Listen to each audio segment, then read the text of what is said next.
In this video, I'll go ahead and share with you what the Byron High School Math Department has done with eliminating textbooks in some of its classes.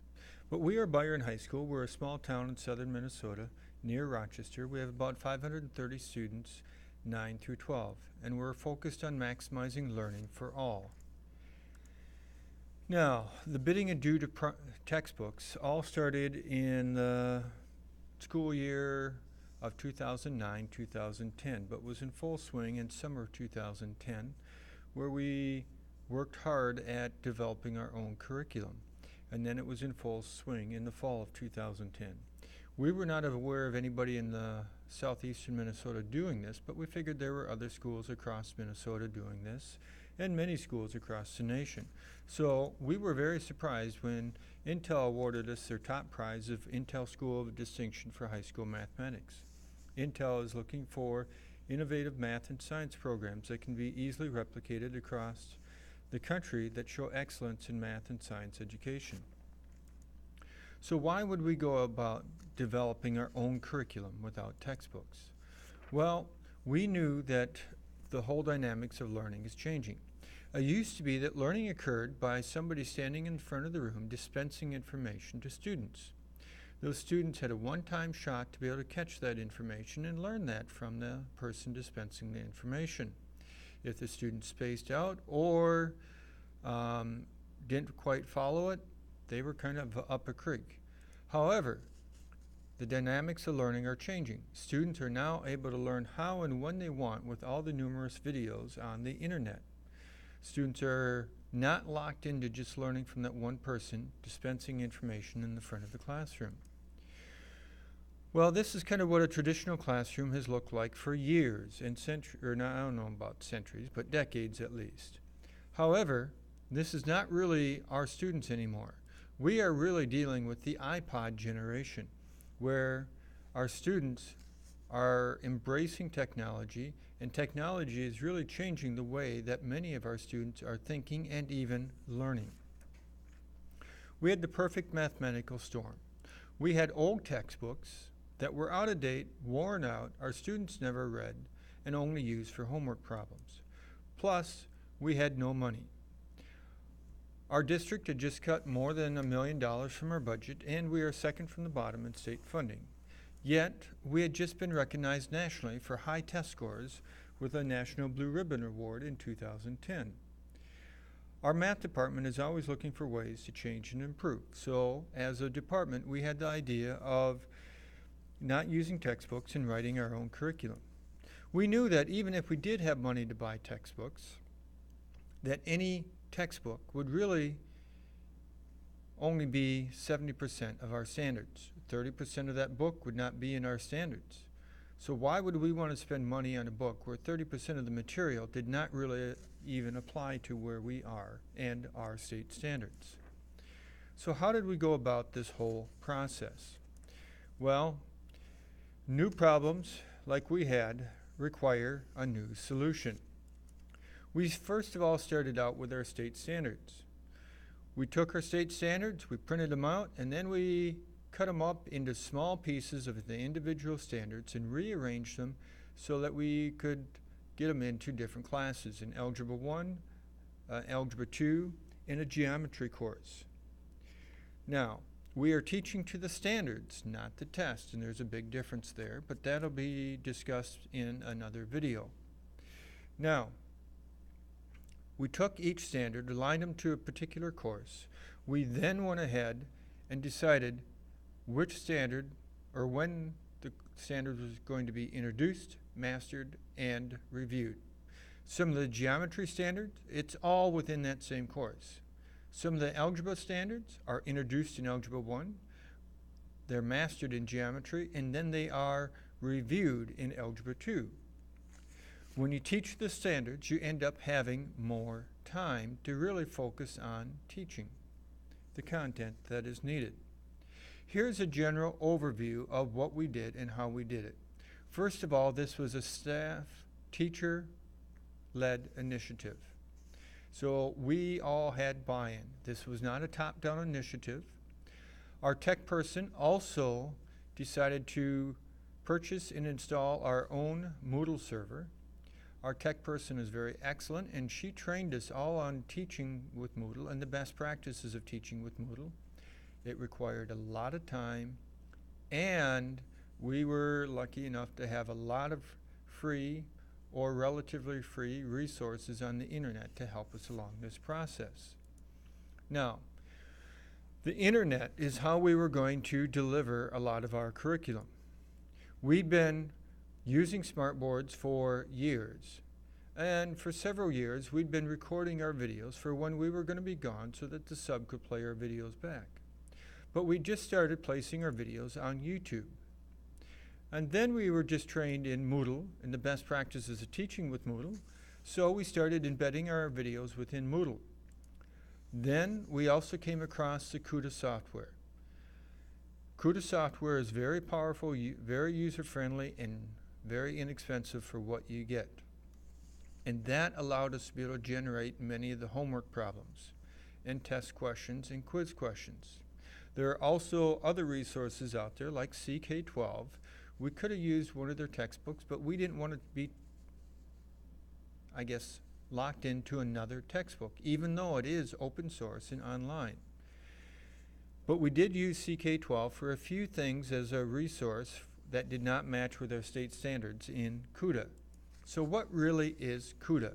It's a worksheet generating program for tests, quizzes, and homework. Now, we chose to purchase Algebra 1, Geometry, and Algebra 2. They also have a pre-algebra, and in the winter of 2012, they are expected to release a calculus. Well, CUDA was really essential for us. When you open CUDA, you can go up here in the corner and type in the subject that you're looking for, the concept. You can then go ahead and generate all your questions that you want.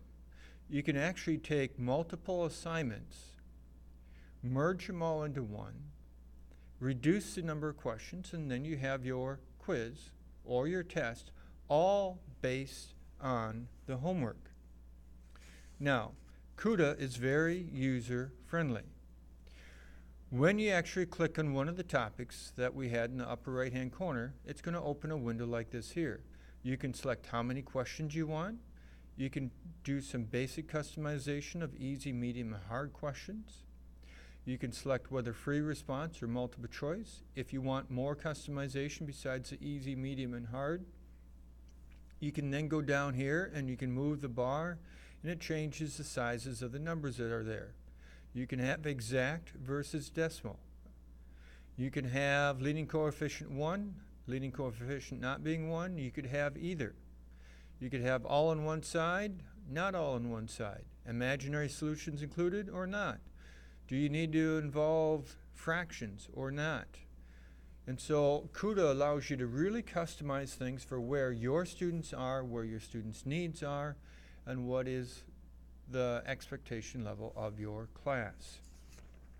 So, after we did all this, what was the outcome?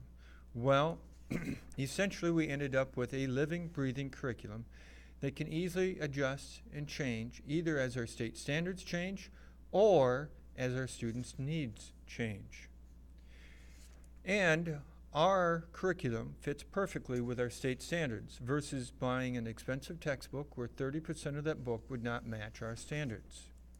We chose to go ahead and house all of our material within Moodle. Each course has a Moodle site which lists the essential learner outcomes, which is all based on our state standards, has our own teacher-created videos, and like in our Algebra 2 site that is taught by 4 different teachers, we have videos from all 4 teachers there so that students can actually watch any one of our videos and learn, even if they're not in our class and they're in somebody else's class. We're not real concerned about who the students are learning from as long as they are learning.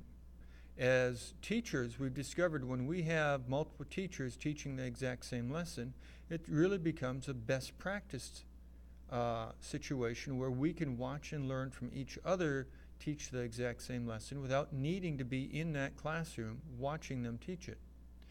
Also on Moodle, we have our homework with our homework solutions. And we also have links to extra resources that help our students visualize and understand the material. Learning is truly occurring 24/7. Through surveying our students and looking at our Moodle reports, we have found that the vast majority of our students are accessing Moodle outside of school in the evenings and weekends. We are fortunate to have many of our students having high-speed internet access. For those students that do not, we have a laptop in the back of the room. We also have our media center open before and after school that they can go to. We could go ahead and get those students the material on a DVD so that they could have access to it at home, but we have not yet had any students request that. For students that have dial-up, the videos do not stream well, so we can easily get them the videos on a jump drive, and that way they don't have to be bogged down with the dial-up. Now, when are our students accessing Moodle? Well, you can see that more than half of them are accessing Moodle on the weekends. After school in the evenings, about 90% of our students are accessing it. This year, during school, about 50% of our students are accessing it, and that is up a lot this year because we're allowing students to use their personal learning devices in the classroom. Personal learning devices are student-owned internet-enabled devices such as a smartphone, iPod Touch, and so on. So, is this paying off? In our one class for Algebra 2, we are using the same test before we did the transition and after the transition. Now, the 5-year test history average is up here in blue. The red is our test history average with the videos being online and all the other resources. To me, that speaks to the power of having students having access to all this material 24/7. Now, in 2006, Byron was average with the state of Minnesota on our state test. We were not pleased with that. Since then, we've been making changes, and this last year in 2011, we were 15th in the state out of 553 schools. And we were even a little bit perturbed with that because we wanted to increase more than just going up to 15th. Now, the ironic thing about this slide is the biggest topic is there's no replacement cycle, but yet it's the smallest font. Now, we developed our own curriculum. We now no longer have to go and purchase new books. We no longer have to have the school district spend money on those books every 7 to 10 years like we would have in the past.